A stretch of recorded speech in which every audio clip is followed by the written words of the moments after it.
shocking statement. The map that dismantled San Francisco wasn't a street grid. It was a cartel's municipal user manual. Agents seized a server showing 148 trafficking routes disguised in biotech containers and city vehicles, plus the civic integration model Phase 4, a system that looked like city planning but functioned as operational protection. Add $683 million washed through innovation projects and 11 research centers greenlit as supply hubs, comms nodes, and payroll laundries. This isn't one bust. It's the reveal of a designed criminal infrastructure. Before we move on, please take a moment to subscribe to the channel and like the video. Why did a 5:18 a.m. raid on a research institute turn a single breach into a citywide federal surge with 4,200 agents and 19 targets? Because the first stack of doors at Pacific Horizon didn't open into a lab, it opened into a factory. Entry teams cut through mag-locked corridors and found 28 mixing chambers in line, 16 industrial reactors humming on isolated circuits, and conveyor lines feeding pill presses under sound-damped housings. Totes marked as biotech solvents sat on pallets, but the labels didn't match the safety data sheets on file. Vent stacks were oversized for a benign R&D site, and containment rooms had spill berms built for volume, not research. Every step said throughput. The math hit first. Countertops didn't hold benchtop rigs. They held die sets and hopper feeders. Counters showed a pill rate hitting 50,000 an hour with bins of carriers staged to run all day. Tanks of feedstock stood plumbed in parallel, with manifold valves color-coded for quick changeovers. The loading bay had floor scales embedded in concrete and rail sleeves for pallet jacks designed to move tonnage. You don't see that in a small ring. You see that where production and logistics share a clock. Then the map widened. In the Mission District, agents hit a recycling warehouse and took fire from lookouts in scaffolds set above the intake ramp. In the Dogpatch Zone, a DHS entry team reached a biotech suite mid-press cycle, with tablet counters still ticking and operators trying to kill breakers. Down at Bayview, U.S. Marshals caught 2 boats throwing sealed bundles overboard while throttling for the channel, hauling in vacuum-packed cash before it sank. Across Soma, a parking garage hit a bunker built with poured walls and a false lift. Inside, 8.4 tons of precursors were stacked by batch number near racks with 380 weapons and a small panic room wired with burners and drives. The rhythm was the same across scenes. Planned defense, planned flight, planned loss control. Here's why agents read industry, not cottage.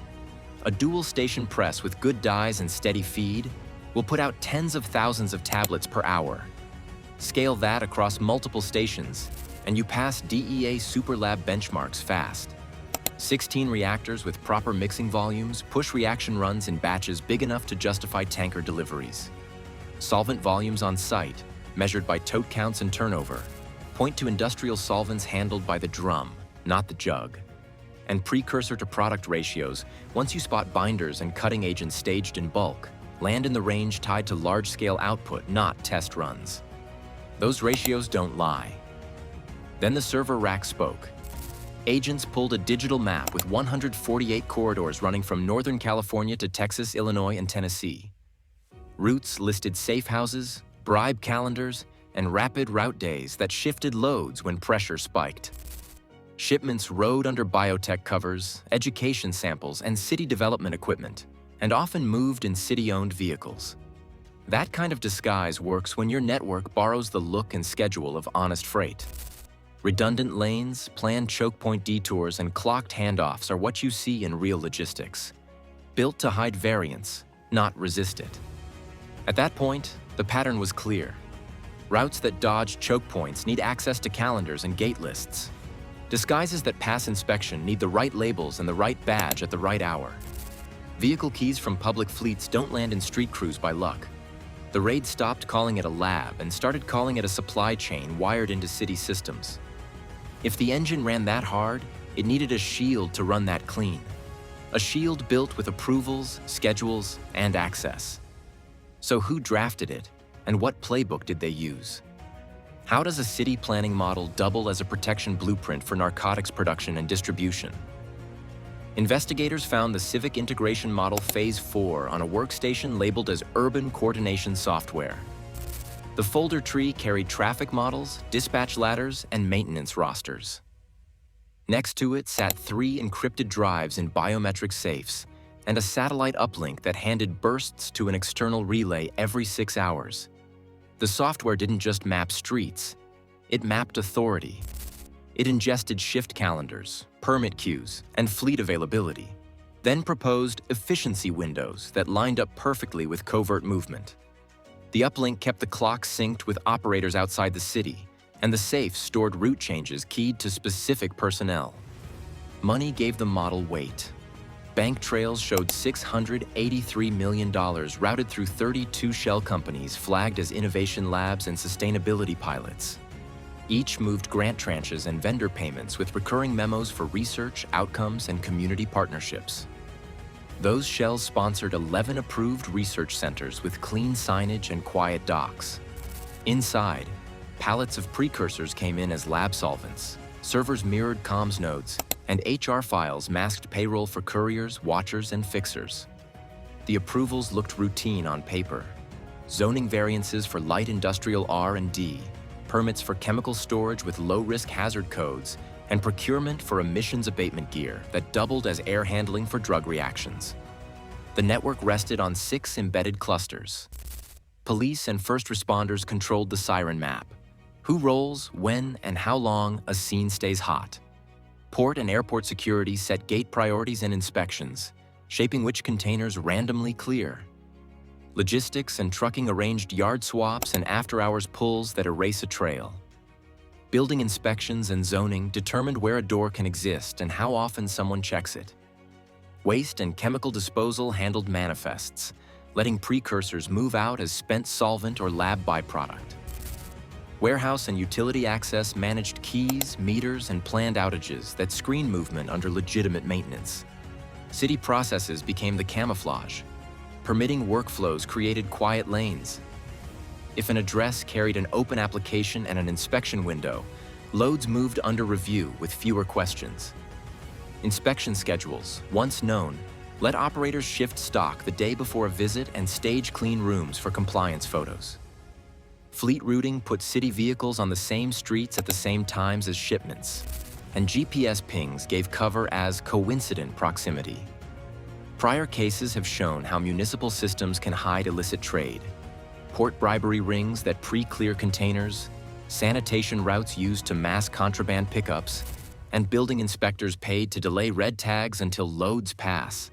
The playbook here borrowed those tricks and scaled them. The seized route database laid out 148 corridors pushing east to Texas, Illinois, and Tennessee.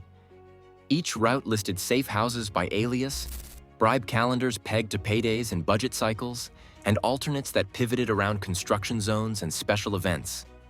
City vehicles slotted as escorts showed up as meter checks, road patch crews, or environmental testers.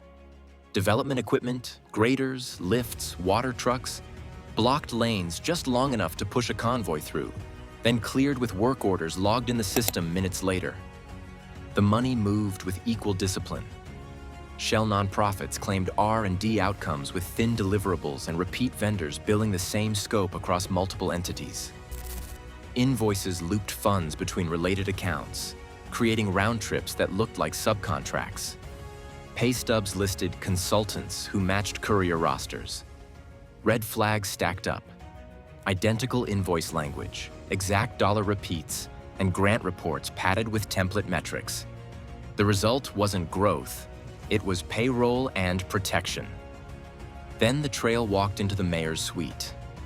Teams collected 12 encrypted drives, sealed currency, a satellite uplink linked to Guadalajara traffic, and handwritten agreements detailing chemical procurement quotas, revenue splits, and rollout plans for 2 new corridors.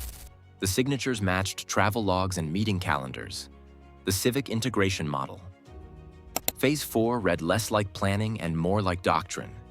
Every approval, every shell, every cluster mapped to a protection node.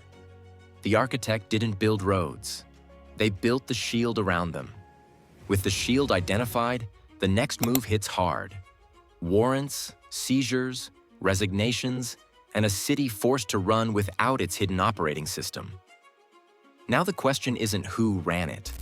It's how you restart service when trust itself was the tool. The most dangerous weapon wasn't a reactor or a pill press. It was access, a quiet hand on permits, schedules, and keys that turned public trust into cover. That's what let a city become a mask. Here's what you can do. Demand transparency. Audit approvals line by line. Follow procurement trails through every vendor. Verify research outputs against real work. Protect whistleblowers when the pressure hits. Share this story so more people know the playbook. The fight against corruption doesn't end with a raid. It continues with oversight. When corruption looks like planning, real planning leaves clean books, open doors, and no shadows in the roots.